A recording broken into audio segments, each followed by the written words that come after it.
Hey Sequoids. In this slip video, we're going to focus on the Progressive Era. Now, the Progressive Era, if you'll notice, has the word progress in it, is a time in U.S. history marked by individuals and groups who sought to correct problems that had developed in American society. Some of these influential people included Florence Kelley and Jane Addams, Teddy Roosevelt, George Mundelein, Jacob Riis, Upton Sinclair, Carrie Chapman Catt, and Alice Paul and Lucy Burns. Now, a lot of the problems during the Progressive Era included working conditions for women and children, housing and safety, sanitation and health, alcohol, trusts, and women's rights. Working conditions for women and children. Now, a lot of the struggles we've already talked about before, but these women and children are working long hours in factories. Children who did not work had no place to go, and these people, these children, were uneducated, not getting a quality education to pursue for their own future. Some of the solutions that came for the working conditions for women and children included the Salvation Army, by them creating nurseries for children of working mothers. Jane Addams created what is known as the Hull House, a place for women and children to find shelter, food, and education.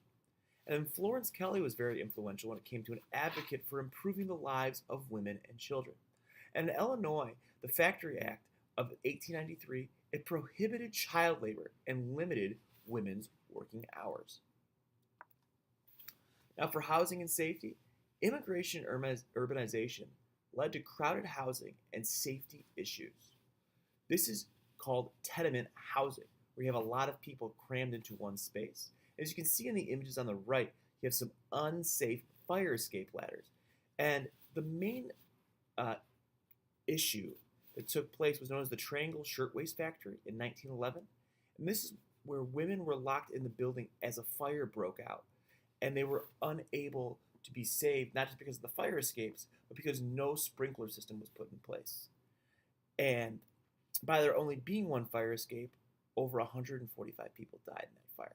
Some of the solutions to this included the state of New York mandating stricter fire codes, including sprinklers, fire escape ladders, such as needed. Now, Jacob Riis is a famous photographer and journalist who exposed the conditions in working which many Americans lived and worked. And here's a quote from Jacob Riis. "Be a little careful, please. The hall is dark, and you might stumble over the children pitching pennies back there. Not that it would hurt them. Kicks and cuffs are their daily diet. They have little else. Close, stuffy. Yes, what would you have? All the fresh air that enters these stairs is from the hall door that is forever slamming. Here is a door, listen. That short hacking cough, that tiny helpless wail, what do you mean? The child is dying with the measles. With half a chance it might have lived, but it had none. The dark bedroom killed it." That is a quote from Jacob Riis' book, How the Other Half Lives.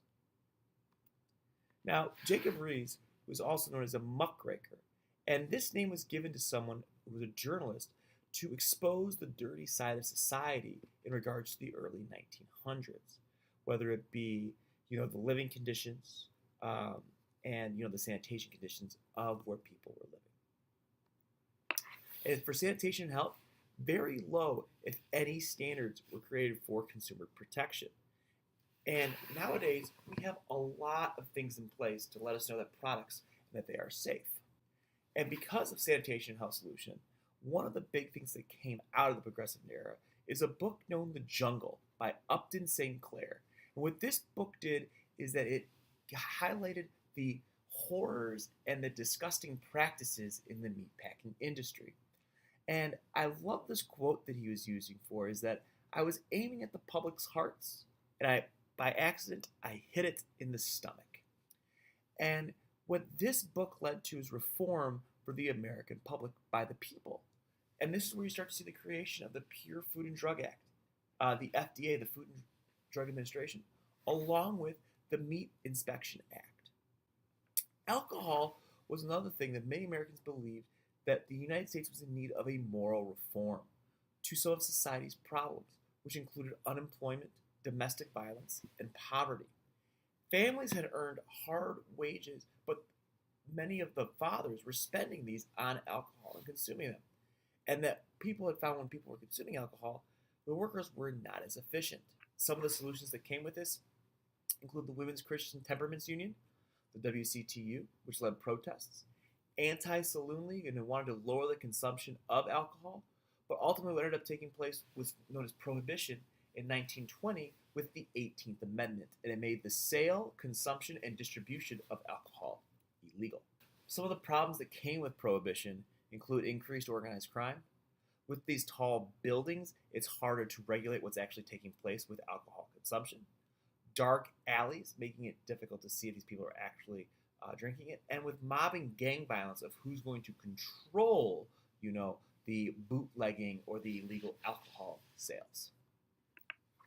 Now, with trusts, for decades, the growth of these big businesses had made the owners and members of trusts very powerful. And what a trust is, remember, is that similar corporations group together and are run by a board of these trustees looking to maximize profits for themselves. And by 1900, trusts controlled about 80% of the industries in the United States. And how do these industries hurt the American public?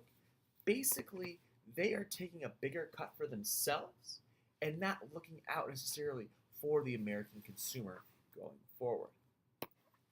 And some of those solutions is that President at the time, Roosevelt, believed big businesses were the reason for American prosperity, but he knew that they went against the best interest of the public.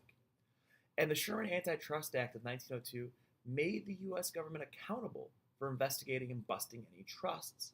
These are steps in the right direction, but the challenge was that it's hard to enforce. And when it comes down to women's rights, the 15th Amendment ensured that African Americans had the right to vote, but women still did not have suffrage.